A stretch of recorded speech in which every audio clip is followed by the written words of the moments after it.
Welcome to the Hey Qween after show where we play the game that you all love. Look at her! This is where our guests will look at one of their most recent co-stars or someone they've worked with and tell us an interesting tidbit about them. And of course we have Mr. Daniel Franzese here today. And I'm gonna try to get him to spill some tea. Oh. All right, so just you get the game and just spill a little tea. And if you don't want to say anything, you can just take a sip of this tea. All right, but I'll try to say things. All right, first one, look at her. Oh, Jonathan Graff. Look at her, what a cutie. I love him. He's so sweet. Uh-huh. He's just like the best. I mean, tell me something about working with him. Tell me a little tidbit. He doesn't do any social media. He's like, I don't even mess with that. Uh-huh. So I had him, some fans were Snapchatting me asking, like, can you tell Jonathan Graff I said hi or whatever? And I was making him say hello back to them. Sorry. First the roof and now the trash can, for God's sake. So yeah, his he doesn't do any social media and his fans are like relentless. So they were like through me like, can you just say hi to Jonathan Graff? So I would Snapchat them with him and they would like freak out. So he's like he got to his fans through me. All right. Yeah. I love someone with the Great Wall of China of social media. You're the one breaking down the wall. That's very good. But he's a very kind and darling man. Wonderful. He was great in that part. Yeah, great. He's fantastic. Look at her. Oh, Russell. Oh, girl, Miss Controversy. No, I was just thirsty. Lady Red. No, I really was. No, Russell's wonderful too. He's a really cool guy. We hung out a lot actually, and I think he's excellent. Did he sound just like Sam Smith? Hello, Daniel.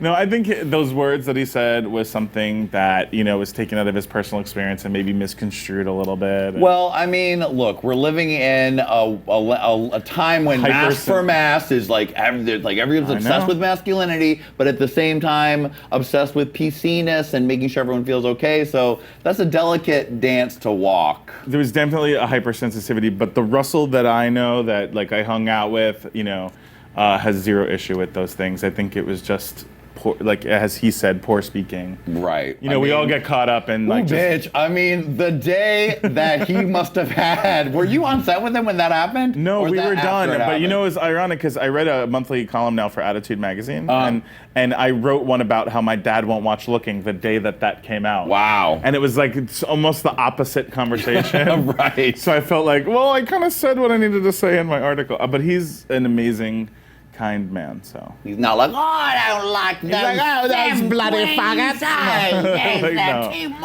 Mask for mask.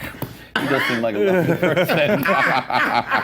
That's a rough day when you get that, when the whole game turns I'm sure he felt horrible because he's really is a nice dude as well. All right. I have nothing shitty to say about anybody on Looking. Good. I would hope not, but I do love the tidbits. You told me there was a funny story about Looking. Okay. Oh, yes. So on the first day that we were shooting Looking, it was also the day that Joan Rivers had passed. Uh-huh. It's a very bittersweet moment working with all these new great people, plus, losing one of our heroes. Yeah. And I hear from the distance someone going, hello, excuse me, can I get your attention? And we're filming on Bear Beach, and I turn, and there's all these naked bears in a circle, and says, does anyone want to join us for a moment of silence for Joan? So she got a whole bunch of naked bears. Oh, God giving her a moment of silence. Todd's in the corner being like, she didn't pay my salary on Fashion Week. All right, look at her. Oh, Tina. Oh, Tina. Tina, nah. I mean, Tina was incredible. She's so humble, and Mean Girls was her first movie. Right. So. When you worked with her, she wasn't the Tina Fey of today. I mean, she was still pretty amazing. But Tina actually, this is a funny story, but Tina came up to me when we were talking about IMDb, and her IMDb had all these horrible things written about her, which was so ironic because she's so incredible. So I kind of, went on and deleted them all and like helped her out a little Oh. bit. And now she's America's sweetheart, so I could tell that story. Yes, because nobody has anything bad to say about her at all. Nobody better say nothing bad about Miss Tina. They better not say nothing about Miss Tina. No, she's wonderful, and I had a great time working with her. So. That's fun, and I'm sure you would like to work with her again. And I would love to work with her. And I would too. Beep, beep, bam. Look at her. Amanda, she's great too. I had a great time with her. She was really young when we worked together, 15. What about that time when she slapped you across the face and said, "Get out of my face, you faggot"? Seyfried. No, she's great, and look at what a big star she is. Right, I guess because all these little babies, these were like little baby stars little at the boos. time. Yeah, I mean, I was 10 years older than I should have been, and everybody else was a little boo. So Like, hey kids, let's get this together. I'm gonna play this real gay, all right?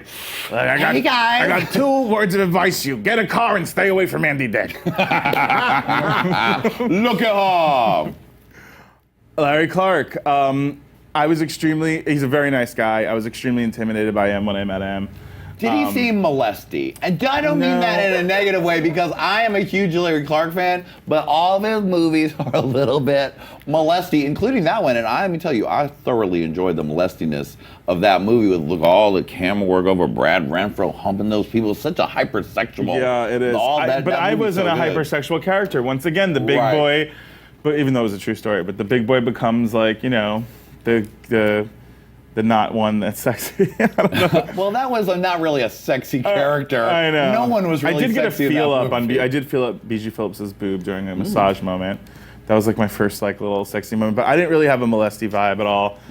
He seemed, he was very voyeuristic in the way that like you would forget that he was there. Right. So the camera would get set up and we'd be running the scene like 10 or 15 times, and like you just don't even look for the crew. And how was the casting of you in that piece?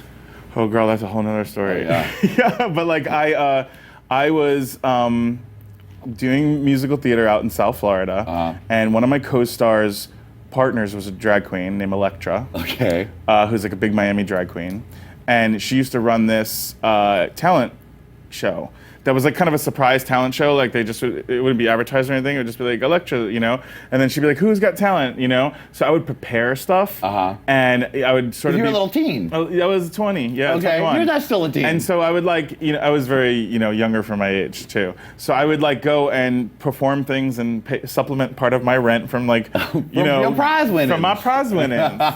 And so what had happened was that same night, they were scouting locations for the movie, and I had come in second place. So I won $25 in a bar tab. So amazing. I drank the bar tab and spent the other 25. And I was a little, inebriated, but someone's like, oh, they're walking around this club making a movie. And I'm like, well, whatever movie they're fucking making in this club, I don't want to be a part of, But then, when you see somebody who's not from New York or not from LA, and when you're like living in that city, there was Brad Renfro and B.G. Phillips and Nick Stahl and the casting director Carmen and Larry, and you could just tell that they didn't belong in the Copa in Fort Lauderdale. So I was like, what's going on? And then I started she was going around writing down people for extras for the gay club scene that they did in the movie. And she was like, hey, do you want to audition for the movie? And I'm like, I'm already Equity. And she's like, well, come meet Larry. And I was like, I love kids. And I started like rambling off lines to him, and he didn't like me. And then like a week later, I got called into the audition through one of my commercial agents who knew the part was right for me. And she was like, Larry hates you, but you're perfect for this part. Oh. Let's just be this character. Go in there and just be this character. Right. And so I had a week to work on it, and I quit my job and worked on it and went in, and he was like, you got the part. Like in the room, and my whole life changed. Sure did. So I don't have bad shit to say about this man or Carmen Cuba because they changed my life. God bless them. God bless them. I mean, it's great to start a movie with the director hates you, but go on in. I know. Look at him. Oh, Brad. Brad Renfro, beautiful but dead.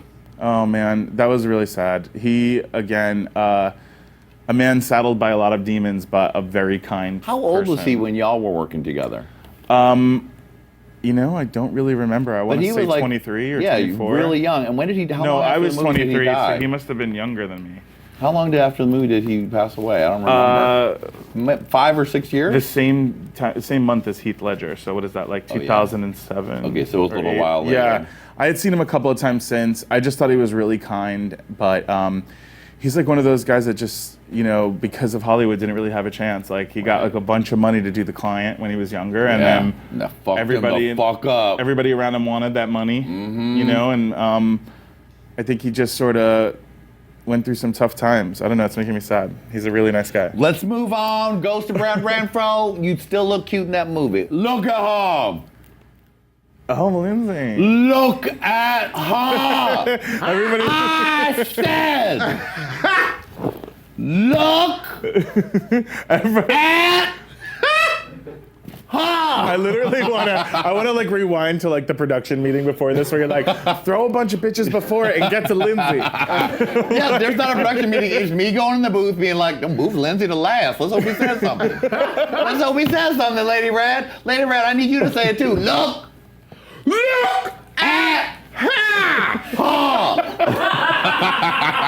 Now, Lady Red, tell you gotta do it. Tell me something interesting or tea-sip worthy about Lindsay Lohan. Did you have a clue that she turned into the hot mess that she is now? You're not calling her hot mess? No, it's just me. What was... That's a yes. No, that's a yes. I'm fine, thanks. Every time you sip the tea is a yes to one of my questions. What's she doing coke on the set? No. She was also like 16 or whatever when we worked together. Was Dina on set? Yes. The whole family. Was Dina doing coke on set? No, she wasn't always there. Nobody was doing coke on set. Was she doing Tina because Tina Fey was in charge of it? She was like, I might as well smoke Tina. No, she, you know, I think that at that time, America was like giving her the open door to everything, you know? Right, she was the sweetheart at that moment, about to be the sweetheart. Right, and I don't think that anybody's behavior would be the same. But now, her and I get along wonderfully, and I think... Oh, really? Yeah, and I think she's, you know... Do you help her find new apartments because she's keep moving? You know, that was messed up. She explained that. This is something I want to hear. Let me tell you something. Okay, I'm going to give you an example that has nothing to do with Lindsay, but has everything to do with Lindsay. Oh, so, okay, this is good. Lady Red, get your decoder ready. I'm so ready. Here we go. I got a pair of shoes made, right? And they were Goyard, like a Goyard bag was like ripped up, and 3 people of us got like Goyard Vans, right? Okay. Mm-hmm. But the person who took it to the shoemaker to tell them that they were getting done wanted them done that day, so told them that specifically that they were for me and made them like look me up and everything. And so they charged me $200 extra. Uh-huh. Do you know what I'm saying? That like when you're like a celebrity or someone knows you, they think you have more money, like they just charge you more. And so Lindsay's apartment and all that shit, when they know it's for her, they're gonna put her through the ringer. And that's why she's losing money, because they're always charging her extra for the drugs. No, I just think that it's harder to be her. Right. In her sobriety, Lindsay and I went to a concert, and they gave her, she's a famous person in sobriety, and when we got there, they gave, for 3 people, they gave her 36 drink tickets. Ooh, bitch. So she handed them to me bitch. like, what am I supposed to fucking do with these? I can't even be photographed with, these. But that's my point. Like, how much harder is it to be a person in the public eye? So your eyes on. I do have some sympathy for her because she has made some really positive moves in her life, and she's doing a lot of good things, and I wish her the best. All right. You know what? You did look at her. You did. I looked at her up and down. Yes, you did. I had looked at her from her shoes to her hair. To her hair, and you told us about it. I told you what was happening. Thank you, Daniel. You've been such a great guest on Hey Qween, and you really looked at her when we said, look at her, and I love you for that. That's what I had done. You had said to do that, so I did it. Make sure to subscribe to Hey Qween TV for all things Hey Qween, Look at Her, and more. Thank you, Daniel, and we'll see y'all next episode. Bye. I'm gonna look at you now. Oh, yeah. Oh.